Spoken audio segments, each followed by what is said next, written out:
For more on where employees at some of America's largest corporations are putting their money to support 2020 candidates, we are now joined by pollster and political strategist Frank Luntz. And Frank, what surprises you from what Robert just reported? Well, actually, nothing surprises me except the hypocrisy. It's okay to take money from employees, but it's not okay to take money from PACs. What are political action committees but groups of employees banding together, collecting money, and giving a little bit more than what you could as an individual? So it's okay for these candidates. The whole campaign finance system frustrates the American people. It's one of the most important reforms that people have prioritized, and this is a great example of that hypocrisy. Well, not necessarily. I mean, you could paint the giving from employees as a little more grassroots. They happen to be employees from there, but it's not like the company's rounding up the money and saying, give it to them, like a PAC would be.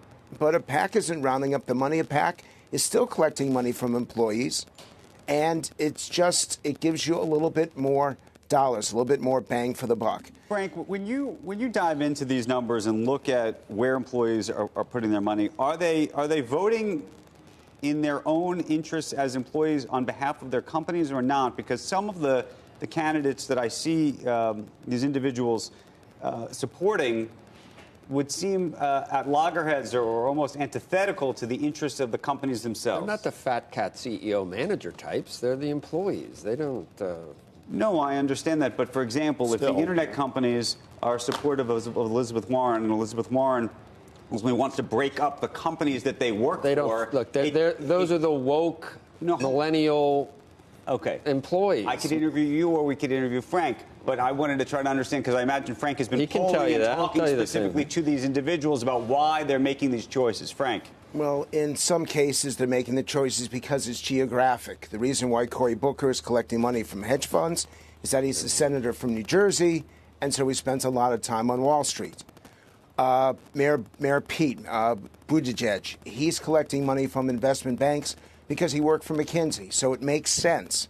But in other cases, I'm not surprised that Apple is donating as much money as it is to Bernie Sanders or some of these tech companies, because they're filled with younger voters, younger employees. This may be their first contribution to a presidential campaign, and younger people have just fallen in love with Bernie and fallen in love with Elizabeth Warren. Biden attracts an older donor because his vote base is older.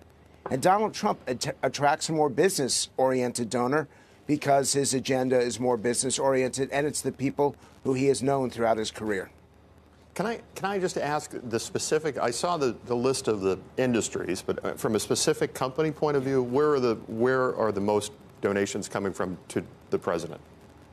Well, so a lot of it is in the oil and gas sector. It's interesting. The president doesn't rank at the top of many lists, but he is often second or third in those lists for many companies, particularly in those industries I mentioned. But for Frank, I have a question.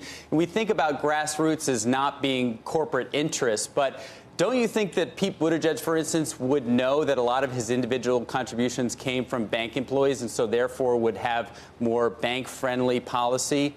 Or Bernie Sanders, when we know he's for teachers anyway, but would owe something to the teachers and teachers' unions because of this, quote, grassroots money? Well, for Pete, there's a challenge because this is an embarrassment. This is something that Elizabeth Warren and Bernie Sanders will use against him, that he's collecting money from the interests of corporations and an industry that the American people don't like. But let's give these candidates credit that they're willing to take the money, but it's not changing their vote. And that's what the public is so afraid of. The idea that these big donors, or in this case, the employees, could influence a candidate based on how much money they receive. If those candidates are willing to stand up to their donors, that's the kind of integrity that most Americans want. So actually, it's a good thing that they're willing to do this.